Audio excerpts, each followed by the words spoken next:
میرے نبی پاک علیہ الصلوۃ والسلام نے جانور سے اس کے بچوں کو جدا کرنے سے منع فرمایا۔ جب تک بچے کو ماں کی ضرورت ہے اسے جدا نہیں کیا جائے گا، جب تک وہ دودھ پیتا ہے اسے جدا نہیں کیا جائے گا، جب تک چڑیا کا بچہ بھی چھوٹا ہے اور اس کی ماں اس کے لیے دانہ لے کے آتی ہے تو اسے ماں سے جدا نہیں کیا جائے گا، اس کی جذبات کا، احساسات کا خیال رکھا جائے گا۔ یہاں تو میرے دیہاتوں کے جو بڑے سمجھدار قسم کے سمجھدار چودھری قسم کے لوگ ہیں، ان کا بھی جب بہو سے اختلاف ہوتا ہے تو کہتے ہیں اس کے بچے رکھ لو، یہ جب خود روئے گی تو لوٹ کے آ جائے گی۔ جس محبوب نے جانور سے اس کے بچے جدا کرنے سے منع کیا، ماں سے بچے جدا کر رہا ہے۔ اور سیانے لوگ اور کچھ میکے بھی ایسے ہیں، میکے بھی وہ کہتے ہیں بیٹے تو آدھا اور بچے واپس کر دے، اس لیے کہ بھئی ہمارا نہیں ان سے نظام چلے گا، بچے ان کے ہیں تو ان کو دے۔ یا کتنا ظلم ہے۔ سیانہ انسان ہو کے یہ بات کر رہا ہے، سمجھدار ہو کے، عقل مند ہو کے، ذی شعور ہو کے، دعویٰ ہے اس کی بزرگی کا۔ نبی رحمت علیہ السلام کی غلام حضرت ابو ہریرہ رضی اللہ تعالیٰ عنہ فرماتے ہیں، مشکات میں موجود ہے، فرمایا کہ چڑیا آئی اور آ کے میرے نبی کے کندھوں پہ بیٹھ گئی۔ جانے اس چڑیا نے کیا کہا کہ محبوب کی آنکھوں میں آنسو آ گئے، حضور روئے اور فٹافٹ حضور اٹھے، فرمایا کون اس کے بچے اٹھا کے لایا ہے؟ کس نے اس کے بچے اٹھائے؟ کون ہے؟ جلدی بتاؤ۔ حضرت ابو ہریرہ کہتے ہیں کہ صحابی ہے کہ یا رسول اللہ مجھے ذرا پسند آ گئے تھے تو میں اٹھا لایا۔ حضور نے فرمایا اسے واپس کر دے، ورنہ یہ ایک میری بارگاہ میں شکایت کر رہی ہے تو قیامت میں بھی تیری شکایت کرے، اور جا وہیں رکھ کے آ جہاں سے تو اٹھا کر کے لایا تھا۔ میرے دوستو، دین اتنے اعلیٰ حقوق بیان کرے جانوروں کے اور انسان اس سے آگے بڑھ کے انسانوں کے ساتھ سلوک کرے۔ اور یہ بھی یاد رکھ لے کہ شکار ضرورت کے لیے کھیلنا جائز ہے، شوق کے لیے کھیلنا جائز نہیں ہے۔ اب شوق کے لیے جانور مار کے گھر آ گئے، شوق کے لیے جانور مارا اور گھر آ گئے۔ معاذ اللہ تعالیٰ ایسے بھی شہزادے ہیں سیاستدانوں کے، سیٹھوں کے، نوابوں کے، جو کہتے ہیں کہ ابھی وہ کوئی کھانے کے لیے تھوڑی شکار کر رہا ہے، وہ تو نشانہ پکا کر رہا ہے اپنا۔ معاذ اللہ نشانہ سمجھ کے جانور کو مارا جائے گا، اور یہاں تک باتیں سننے میں ملتی ہیں کہ جانور باندھا جاتا ہے، اس پہ نشانہ کیا جاتا ہے۔ رسول پاک علیہ السلام نے لعنت فرمائی ایسے شخص پر جو بندے جانور پر نشانہ لگاتا ہے۔ یہ ہمارے شوق ہیں، یہ بڑائی کی علامت ہے۔ چار پیسے آیا تو لوگوں نے یہ شوق پال لیے، اب بے دریغ جانوروں پر لوگ بندوقیں اٹھائے گھومتے ہیں۔ حضرت محی الدین ابن عربی کہا کرتے تھے جس کو پورا ہفتہ ہو گیا نا، وہ طریقت کا مسافر بھی، جاگ رہے ہیں آپ حضرات؟ کہتے تھے جس کو پورا ہفتہ ہو گیا نا طریقت کا مسافر بھی ہے، پر اللہ رسول کی یاد میں رویا نہیں۔ فرماتے تھے مجھے تو اس کے ایمان پر شک ہونے لگ گئے کہ 8 دن ہو گئے اسے خیال ہی نہیں آیا۔ حضرت عمر میدان میں جس شخص کے کبھی پاؤں نہیں لڑکھڑائے، اللہ رسول کی بات آتی تھی تو دریا بہتے تھے آنسو، یہاں حال ہی کوئی نہیں۔ خشک خوش جملے اور جناب موٹے موٹے تراشے ہوئے فکرے اور لفظوں کی ہیرا پھیری، اس کے علاوہ کوئی چیز نظر ہی نہیں آتی۔ حضرت عمر رونے لگے، آخری وقت ہے، تڑپ رہے ہیں، آنسو بہ رہے۔ حضرت عبداللہ ابن مسعود آ گئے، انہوں نے کہا عمر تیری ہجرت بھی بڑی باکمال تھی، تیرا اسلام قبول کرنا بھی بڑا ہی باکمال تھا، حضور بھی تجھ سے ہمیشہ راضی رہے۔ عمر تو روتا کیوں ہے یار؟ بات تو یہ ہے کہ جب تو نے خلافت سنبھالی تو پھر تیرے طریقے بھی باکمال ہی تھے، اور جب تو میدان میں اترتا تو پھر بھی تیرے معاملات باکمال تھے، اور جب تو مال غنیمت بانٹتا تھا پھر بھی تو باکمال۔ یار ہر موقع پہ تو باکمال تھا تو جاتے دفعہ روتا کیوں ہے؟ ان کا استغفار دیکھو، ان کی توبہ دیکھو۔ حضرت عمر پھر رو پڑے، کہنے لگے عبداللہ لوگوں کو میری نیکیوں کا پتہ ہے، گناہوں کا تو نہیں نہ پتہ، وہ تو میں جانتا ہوں یا میرا مالک جانتا ہے نا، نیکیاں تو سب کے سامنے، پر من عالم کے من دانم جو اندر چھپے ہوئے گناہوں کے ڈھیر ہیں وہ تو میں جانتا ہوں۔ تو نے میرے کلمہ پڑھنے سے لے کر میری حکومت تک میری ساری نیکیاں گنوائی ہیں، اب دعا کر میرے لیے کہ رب میری نیکیاں اور بدیاں برابر برابر کر دے، مجھے درجہ نہیں چاہیے، بس اللہ مجھے معاف کر دے۔ درجوں کی ضرورت نہیں ہے، یہاں تو لوگ درجات لے کے بیٹھے۔ حافظ کہتا ہے کہ میں جتنے آیتیں ہوں گی اتنے میرے درجے بلند ہوں گے، پہلے درجوں والا کام تو کوئی کرنا۔ مولانا کہتے ہیں کہ نور کے ممبر پہ بیٹھوں گا، بھائی پہلے بتا نور کے ممبر کی طرف تیرا سفر بھی جاری ہے کہ نہیں؟ تاجر کہتا ہے کہ میں سخاوت کروں گا تو حضرت عثمان کے ساتھ جگہ ملے گی، پر حضرت عثمان کی سخاوت اور اپنی سخاوت کا فرق بھی دیکھ۔ مجاہد کہتا ہے کہ میں نبی پاک کے جہاد والے صحابہ کی پشت پہ رہوں گا تو پہلے اپنے کام تو دیکھ، اور جب ساری باتیں سمجھ میں نہ آئے تو پھر اللہ کی بارگاہ میں استغفار کر، پھر بیٹھ بڑے لوگ استغفار کرتے، معافی چاہتے، اور یہ استغفار پھر اتنا کرم کرتا، اتنی آسانی کرتا، اس قدر بہتری کرتا کہ وہ مانگ تو اپنے گناہوں کی معافی رہے ہوتے تھے اور اللہ رحمتوں کے دروازے کھول دیتا تھا۔ اللہ ان پر کرم کے، ایک ہوتا ہے خوف، ایک ہوتی ہے خشیت۔ خوف والے لوگ توبہ کرتے ہیں، خشیت والے استغفار کرتے ہیں۔ ایک ہوتا ہے خوف، ایک ہوتی ہے خشیت والے استغفار کرتے ہیں۔ نبی کریم علیہ السلام نے فرمایا میں دن میں 100 مرتبہ استغفار کرتا ہوں۔ دن میں توبہ والا کہتا ہے کہ میں بھول گیا تھا، مجھے معافی مل جائے، اور خشیت والا کہتا ہے میرا یار ناراض نہ ہو جائے، وہ استغفار ہی کرتا رہتا ہے، وہ معافی۔ حضرت رومی نے مثال دی ہے، فرماتے ایک عورت تھی تو بھیک مانگا کرتی تھی۔ ایک دن بادشاہ کے دروازے پہ بھیک مانگنے گئی تو بادشاہ کو پسند آ گئی، اس نے نکاح کر لیا۔ 20 کنیز آئے اس بی بی کے پاس تھی خدمت کرنے کے لیے، روٹی دینے کے لیے، کپڑا دینے کے لیے، لیکن وہ ہر وقت روتی رہتی تھی، ہر وقت روتی۔ ایک سمجھدار کنیز کہنے لگی کہ ملکہ اب تیرا درجہ بہت بڑا ہے، تو ہر وقت روتی رہتی ہے، معافی مانگتی رہتی ہے ہر وقت، کون سی ایسی نعمت ہے جو تیرے پاس نہیں؟ تو وہ کہنے لگی اس لیے تو روتی ہوں۔ تو کیا مانا؟ کہنے لگی اس لیے روتی ہوں کہ میں اس قابل نہیں تھی جو مجھے مل گیا، کہیں میرے سر کا سائیں ناراض نہ ہو جائے، وہ کہیں بگڑ نہ جائے، مجھے پتا ہے کہ میں کیا تھی اور مجھے کہاں تک پہنچا دیا، میں روتی اس لیے ہوں کہ کبھی کہیں وہ ناراض۔ حضرت عمر اس لیے روتے تھے کہ کہیں مصطفیٰ ناراض نہ ہو جائے، حضرت ابو بکر اس لیے تڑپتے تھے کہ کہیں اللہ کا فضل روٹھ نہ جائے۔ یہ جو مولا علی اپنے کمرے میں بیٹھ کے زور زور سے استغفار پڑھتے، تو اس لیے نہیں کہ بڑے پاپ تھے جن کی معاذ اللہ معافی مانگتے تھے، اس لیے کہ رب رسول کہیں ناراض نہ ہو۔ خشیت تھی کہ جہاں ہم پہنچے ہوئے کہیں وہاں سے واپس۔ استغفار بندے کی اللہ سے صلح کرا دیتا ہے، بندے کی رب سے صلح ہو جاتی ہے جب استغفار۔ دیکھیں نا، بڑی سادی سی بات ہے کہ دو بھائی ناراض ہو تو بڑا کہتا ہے اس نے میری بے ادبی بڑی کی، تو چھوٹا اگر پاس آ جائے اور پیر پکڑ لے کر چل یار معاف کر دے، تیرا بھائی نہیں۔ پتہ کیا ہوتا ہے؟ صرف معافی نہیں ملتی، ہاں صرف معافی نہیں، چھوٹے نے بے ادبی کر دی، بڑے کو تکلیف ہوئی، بات جب آگے بڑھی نا تو بڑے نے شکوہ کیا، جب لوگوں نے چھوٹے کو سمجھایا تو چھوٹا جب معافی مانگتا، ادھر دیکھو میری طرف، جب چھوٹا معافی مانگتا ہے نا اٹھ کے جاتا ہے اور بڑے کے پیر پکڑتا تو میرا معاف نہیں کرتا، بڑا رو بھی پڑتا ہے، بڑا رو بھی پڑتا ہے، اور وہ کہتا ہے کہ وہ میں اور تم اماں کے پاس اکٹھے بیٹھتے، ایک باپ کی موٹر سائیکل پہ اکٹھے بیٹھتے، تو تیرا اور میرا رشتہ اتیار تو نے یہ کیوں؟ وہ جو آنسو نکلتے ہیں نا، وہ درد ہوتا ہے، وہ کیف ہوتا ہے، وہ سوز ہوتا ہے، وہ لذت ہوتی ہے، وہ پیار ہوتا ہے۔ رب کہتا ہے تو معافی مانگ، انہو کان غفارا، تو معافی مانگ، میں تجھے معاف بھی کروں گا، تیرے اوپر رحمت بھی فرماؤں گا، تیرے اوپر کرم نوازی بھی کروں گا، تجھے نواز دوں گا، تجھے عطا کروں گا۔ حضرت موسیٰ کلیم اللہ علیہ السلام کا زمانہ مبارکہ تھا، قحط پڑ گیا، بارش نہیں ہوتی۔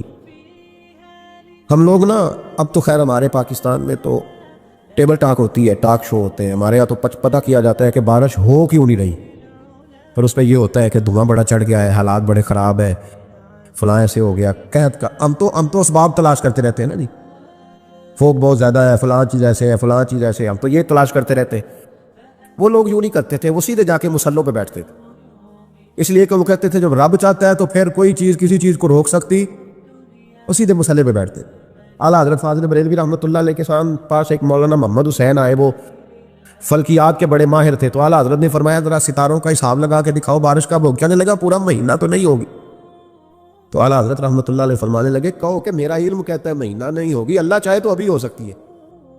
کہنے لگا جی وہ تو ٹھیک ہے پر میرا علم، وہ جیسے روز لوگوں نے پیر نیٹو سے شاہ صاحب نہیں کھولے ہوتے کہ بارش کب آئے گی، اور اس کی طرف نہ دیکھ، مصلے پہ بیٹھ، مہربانی کر مصلے پہ بیٹھ، اللہ کی بارگاہ میں حاضر ہو، اسے معافی مانگ، اسے منا تاکہ وہ رحمت کی بارش۔ کہنے لگا جی میرا علم کہتا ہے، تو اعلیٰ حضرت فرمانے لگے پھر وہی بات، تو کہ اللہ چاہے تو بارش ابھی، لیکن یہ جو اڑ گئے ہیں نا بیچارے، یہ اڑ ہی گئے ہیں، یہ جہاں الجھ گئے ہیں وہاں یہ لوگ الجھ گئے، اللہ ہمیں الجھنے سے محفوظ فرمائے۔ اعلیٰ حضرت اٹھے تو فرمایا ٹائم کیا ہوا ہے گھڑی پہ؟ کہنے لگا جی 12۔ تو اعلیٰ حضرت نے گھڑی گھمائی، اب کیا بج گیا؟ کہنے لگا 4 بج گئے۔ فرمانے لگے بج گئے نا 4؟ کہنے لگا جی آپ نے گھڑی گھما جو دی ہے۔ فرمانے لگے اللہ بھی جب چاہے تو ستارے گھما دیتا ہے، اللہ بھی ستارے گھما دیتا ہے بارش. کہنے لگا جی وہ تو ٹھیک ہے پر مہینہ نہیں ہو سکتی. اڑا ہوا بندہ اس کا کوئی علاج ہے جو اڑ جو جائے؟ اس کے لیے قرآن کہتا ہے وَإِذَا خَاطَبَهُمُ الْجَاهِلُونَ قَالُوا سَلَامًا. اسے سلوٹ کرو دور سے, اسے کہو تو جان اور تیرا. کہنے لگا جی ہو نہیں سکتی پورا مہینہ. فرمانے لگے یار تو جا اپنا کام کر. وہ شخص کہتا ہے میں نے دروازہ کھولا اعلیٰ حضرت کا, کمرے سے باہر نکلا تو تیز بارش ہو رہی. واپس آیا تو میں نے کہا احمد رضا یہ عقیدہ کہاں سے لیا ہے؟ فرمایا دروازہ مصطفیٰ سے لیا ہے صلی اللہ علیہ وسلم. تو یاد رکھیں کہ اللہ کو منانا چاہیے, استغفار کرنا چاہیے. اس کی برکات حضرت موسیٰ ساری قوم کو لے کے نکل گئے. آؤ بھائی میدان میں اللہ کی بارگاہ میں استغفار کریں اور بارش کا سوال کریں. بارش مانگے. جب باہر نکلے دیر تک دعائیں ہوتی رہیں تو حضرت موسیٰ علیہ السلام کو رب کریم نے وحی فرمائی کہ موسیٰ آپ کی قوم میں نے ایک شخص ہے جس کو 40 سال ہو گئے نافرمانی کرتے. اس نے رب سے صلح نہیں کی. کتنے لوگ ہیں؟ ایک. اور 40 سال سے وہ نافرمان ہے. اس کو مجمع سے نکال دو بارش ہو جائے.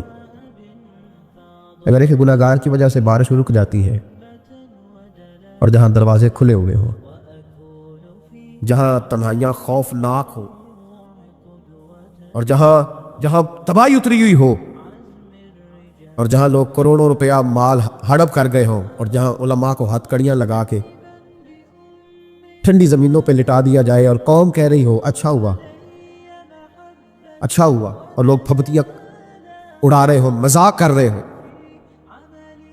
تو پھر اس قوم پہ کس طرح کر کے فضل الہی. اور یہ مولوی کا معاملہ نہیں, یہ تو ممبر رسول کا معاملہ ہے. میرے مصطفیٰ نے یہ نہیں کہا پیر میرا وارث ہے. حضور نے فرمایا عالم میرے دین کے وارث ہے.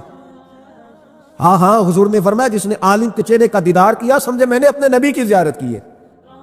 لیکن یہاں تو خیر یہ عنوان نہیں, ورنہ میں اس پر جاتا.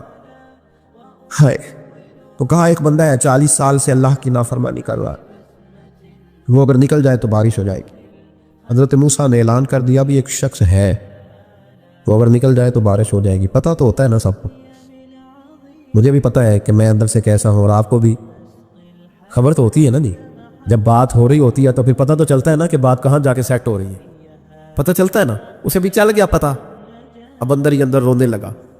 اور دیکھو امام رازی اور امام غزالی دونوں نے لکھا ہے کہ اس درد سے رویا, اس درد سے کہ ادھر والے کو بھی پتہ نہ چل جائے. مجمع کے اندر کھڑا ہے اور ادھر والے کو بھی استغفار, دیکھو ادھر والے کو بھی پتہ نہ چل جائے اور ادھر والے کو بھی کہیں ہجوم میں غم میں بھی توہین ضبط غم نہ ہوئی.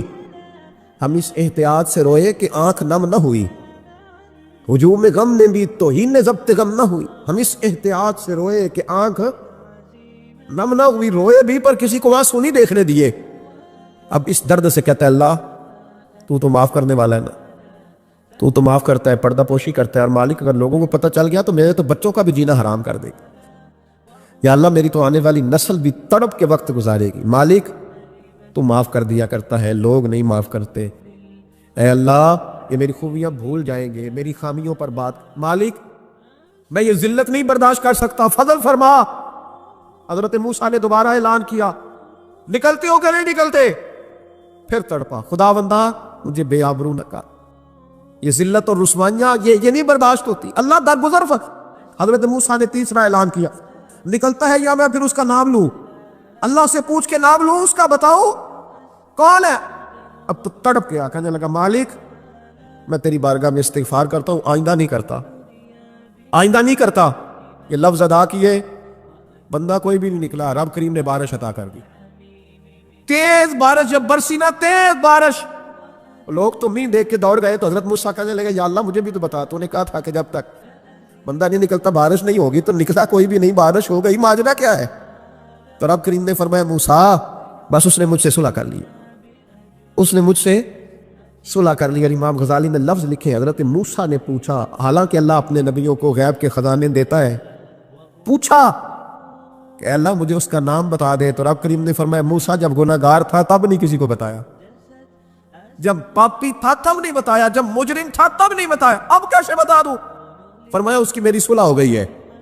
اور فرمایا جو بارش نہیں نہ ہو رہی تھی وہ بھی اس کی وجہ سے نہیں ہو رہی تھی, اب جو ہوئی ہے نا تو یہ بھی اسی کی وجہ سے ہوئی ہے.